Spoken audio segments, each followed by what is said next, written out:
Hola a todos. En el video de hoy veremos qué es la resonancia y cómo funciona dentro de la química. En primer lugar, la resonancia es una forma de explicar cómo funcionan los dobles enlaces dentro de un átomo cuando no existe una estructura fija. En este caso, los dobles enlaces no pertenecen a un solo átomo, como sí podría darse en otras situaciones y otros ejemplos. ¿Para qué es la resonancia?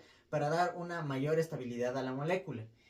Y en el caso de la resonancia, los dobles enlaces no son verdaderamente dobles enlaces, sino son como un intermedio entre un doble enlace y un simple enlace. Lo veremos mejor en este caso. Aquí podemos ver a la molécula del benceno. Como bien sabemos, el benceno tiene dobles enlaces intercalados, pero se lo puede representar de diferentes formas. En este primer caso, está el doble enlace empieza en el carbono 1, de ahí tenemos otro enlace en el carbono 3 y otro en el carbono 5. Cada uno está intercalado. Pero también se lo puede representar con un doble enlace en el carbono 2, otro en el 4 y otro en el 6. Esto se debe a la resonancia, porque realmente no existe un doble enlace en un átomo fijo, sino que los dobles enlaces están en toda la molécula. Se están moviendo constantemente en una nube.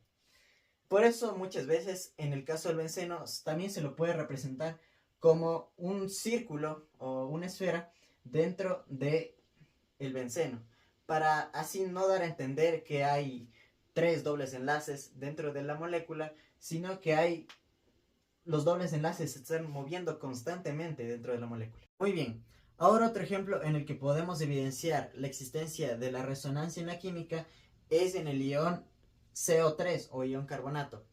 En este ion podemos tener hasta tres formas de representarlo, donde que el doble enlace se encuentra en este oxígeno, aquí en este otro oxígeno y aquí en este otro oxígeno. Mientras que los otros dos oxígenos que no tienen el doble enlace tienen los dos electrones. Entonces, como habíamos acordado que la resonancia sirve cuando no existe un doble enlace necesariamente, sino que este doble enlace no es un doble enlace real, sino que es como entre un enlace normal y un doble enlace. Y por eso se lo puede representar de tres formas diferentes, porque no está ni aquí, ni aquí, ni aquí, sino que está en toda la molécula, no está ligado a un átomo específico. Muy bien, ahora vamos a ver qué es lo que pasa con el tamaño de los átomos al ganar o perder electrones. En el caso del cloruro de sodio, está formado por dos iones, un catión de sodio y un anión de cloro. En este caso, el número atómico del sodio es 11. Procedemos a hacer la distribución electrónica y vemos que en su última capa de valencia tan solo tiene un electrón. Entonces, al formar un catión, se pierde ese electrón. Entonces, pierde una capa de valencia.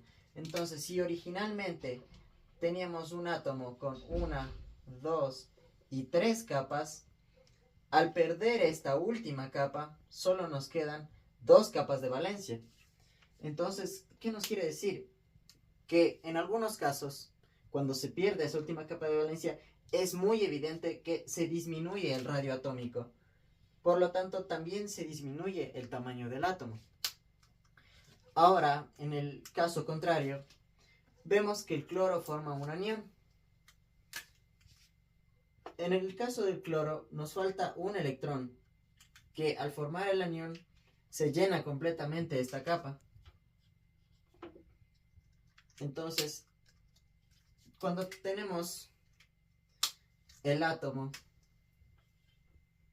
con sus tres capas, al añadir un átomo más, vemos que aquí tiene 2, 4, 6, 7. 1, 2, 3, 4, 5, 6 y 7. Al añadir otro átomo más, tendríamos 8 electrones en la última capa de valencia. Entonces habría más repulsión. Y al haber más repulsión, necesita más espacio el átomo para que pueda ser estable. Entonces tiende a expandirse. Entonces, lo que pasa cuando un átomo, en este caso gana un electrón es que se expande. Muy bien, ahora vamos a estudiar un poco acerca de la molécula de amoníaco o NH3. Tenemos que el amoníaco tiene un punto de ebullición de menos 33 grados centígrados. Esto nos quiere decir que podemos encontrar al amoníaco en temperatura ambiente en estado gaseoso.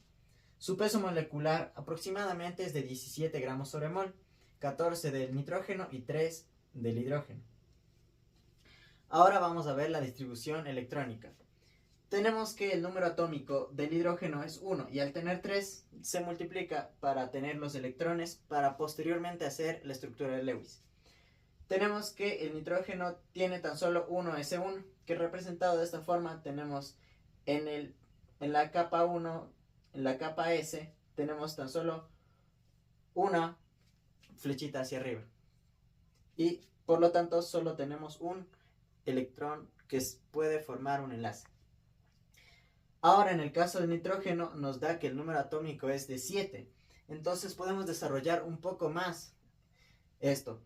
Nos da 1s1, 1s2, 2s2 y 2p3 para formar el 7 del número atómico. Y vemos también que tiene un 3 en su última capa de valencia.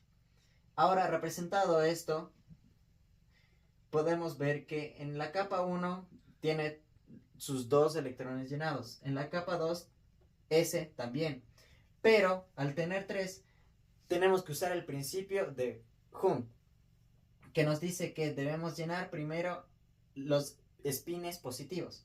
Entonces tenemos 3, 1 hacia arriba, 2 hacia arriba y 3 hacia arriba. No tenemos ninguno más. Esto nos quiere decir que por cada spin negativo que no tenemos podemos formar un enlace. Ahora sí podemos realizar la estructura de Lewis.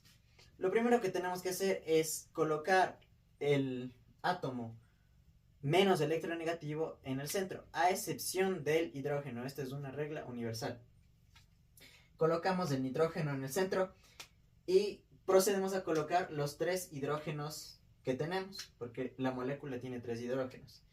Uno en cada lado, ponemos un enlace en cada y podemos apreciar que un enlace, 2 enlaces, 3 enlaces nos da 6, todavía no cumplimos el octeto. Entonces el nitrógeno debería tener otro enlace libre. En este caso podemos ponerlo acá arriba. Y ahora sí que la molécula está estable. Cada hidrógeno con solo un enlace, que ya habíamos visto acá, que solo puede tener un enlace, y el nitrógeno con sus 3 enlaces, que solo puede tener 3 enlaces, pero a la vez con un enlace libre cumpliendo la ley del octeto. Ahora, para la hibridación de esta molécula, podemos ver que esta molécula sin hibridar tendría aquí un S por el nitrógeno, un S en cada hidrógeno, y también vemos que aunque el hidrógeno no tenga P, el nitrógeno sí que tiene P.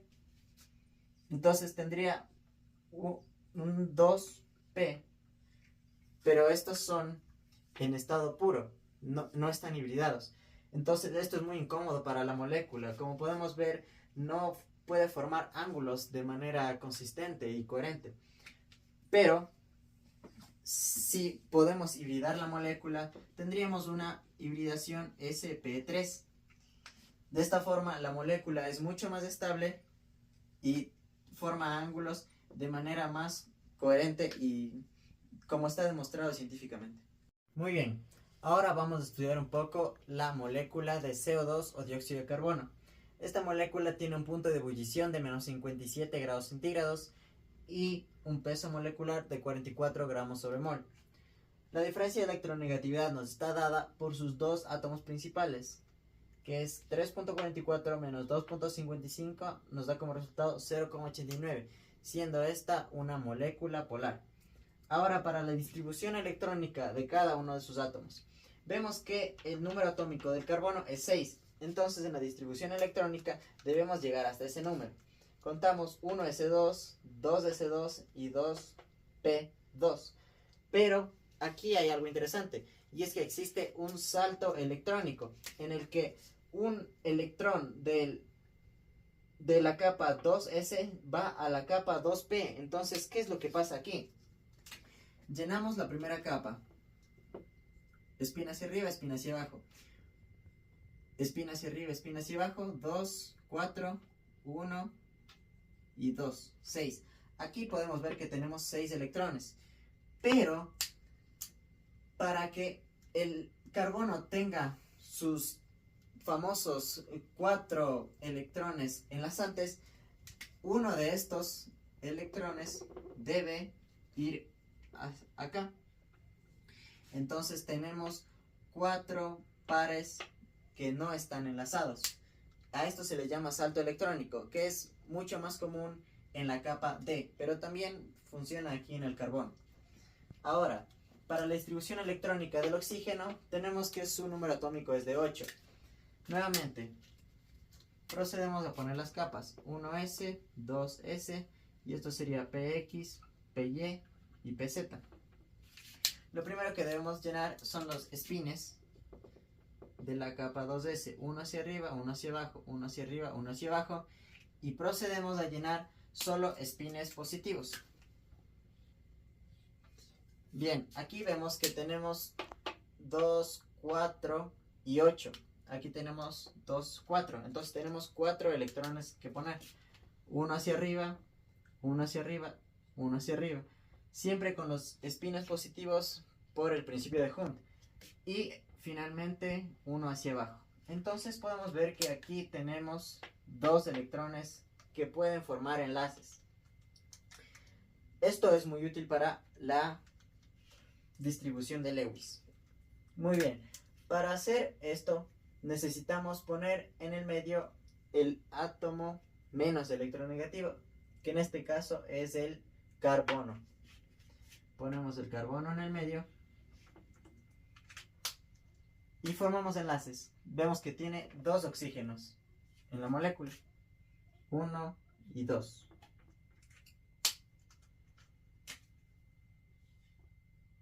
Dos enlaces con los oxígenos, pero vemos que aquí no cumple la ley del octeto.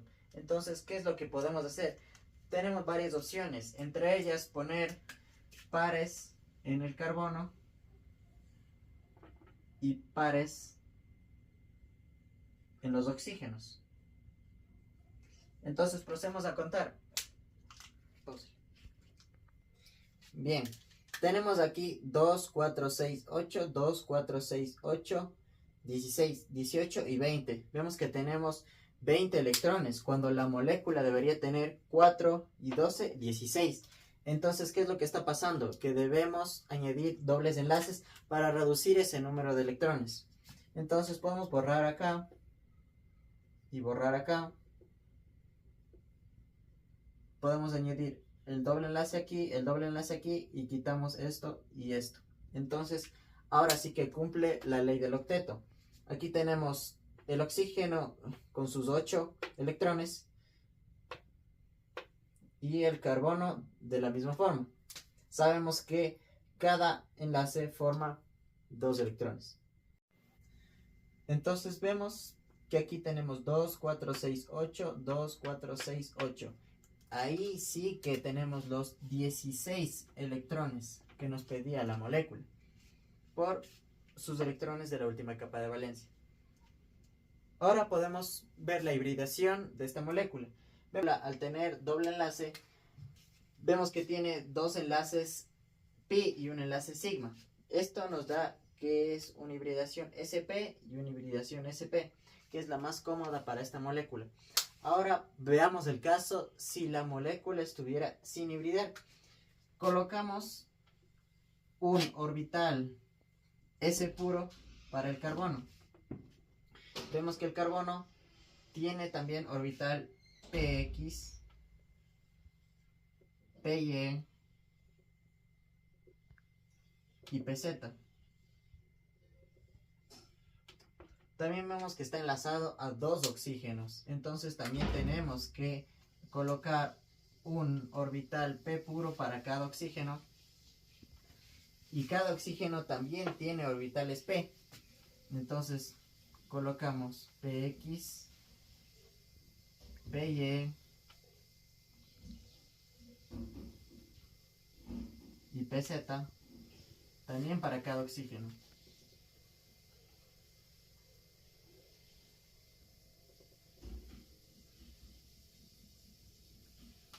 Entonces podemos apreciar que esta es una estructura donde hay muchos orbitales puros. Aquí podemos ver que tenemos un orbital 2s puro, 2s puro, 2p puro, 2p puro. Entonces esto es mucho más complicado para la molécula cumplir con todos sus ángulos de la forma correcta. Es por eso que la molécula con su hibridación verdadera, que sería 2sp unidos con dos enlaces pi y un enlace sigma, es lo mejor.